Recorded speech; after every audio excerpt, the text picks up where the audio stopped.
This is AI Storytime, classic stories retold through AI-generated images.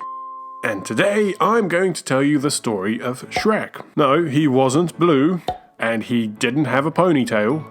Shrek loved his life. He loved his toilet, his swamp, and the song All-Star by Smash Mouth. Now, some closed-minded villagers discriminated against Shrek because he was an ogre, but Shrek never let that get to him. Meanwhile, fairy tale creatures including the dwarves, 3 little pigs, 3, not 4. No, not a double-snouted Peppa Pig with an eye patch. Good enough. Anyway, dwarves, 3 little pigs, and Pinocchio. What the hell is that? The fairy tale creatures were being rounded up by the authorities, and one of them was a talking donkey who escaped and met Shrek. Now, Shrek let the donkey sleep outside his house, but that evening, Shrek's dinner was rudely interrupted by the refugee fairy tale creatures who had been displaced by the evil Lord Farquaad. He wasn't that tall. No, he didn't look like a young Phil Collins. Anyway, Shrek took Donkey and went to Duloc to demand his swamp back. Meanwhile, Farquaad, who just finished interrogating a gingerbread man, who doesn't look like he minds, to be honest. Anyway, Farquaad hatches a plan to become king of Duloc by marrying Princess Fiona. Unfortunately, the princess is in a castle guarded by a dragon.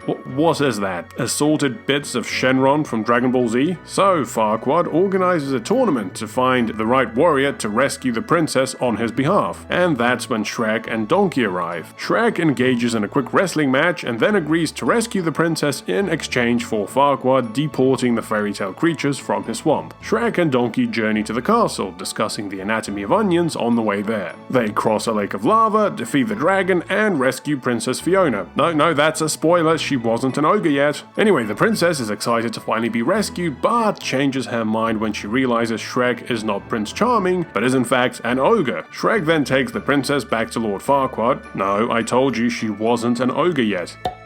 She's like half an ogre there. Close enough. The next morning, Princess Fiona blows up a tiny bird and makes breakfast out of its eggs. She then beats up a singing Frenchman and his accordion-playing friends, Matrix style. On the way back to the castle, Shrek and Fiona get to know each other better. They share a romantic sunset while they eat some rat. That night, Donkey discovers that Fiona is also an ogre, but only at night. You know, like a werewolf. Now, this leads to a trademark rom-com misunderstanding that ends up in Fiona deciding to marry Lord Farquaad. Meanwhile, Shrek returns to his swamp and goes through a loneliness montage. But this is interrupted by Donkey, who clarifies the whole misunderstanding. He and Shrek then fly Donkey's new girlfriend to Duloc to stop the wedding. They storm the venue where Shrek confesses his love for Fiona, who then reveals that she is a part-time ogre. Farquaad does not take this well. He tries to get both of them arrested, but Donkey's girlfriend arrives and eats him. Shrek and Fiona then get married in Shrek's swamp and live happily ever after. Well, at least until the next movie, but that's a story for another time. Thanks for watching. Please remember to like, subscribe, and hit the bell for more videos.